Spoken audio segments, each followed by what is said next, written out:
عارفين تابوت العهد كان موجود جواه إيه؟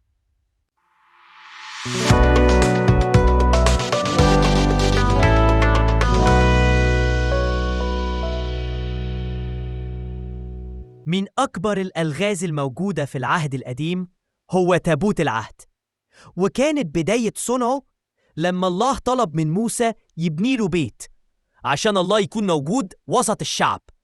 والله سمى البيت ده بخيمة الاجتماع المليانة بالأسرار العظيمة. وكان أول حاجة عملها الله في خيمة الاجتماع هو تابوت العهد، واللي ربنا بنفسه صمم كل تفصيلة فيه. وكان التابوت بيرمز لله نفسه، وكان شكله في منتهى الجمال والروعة.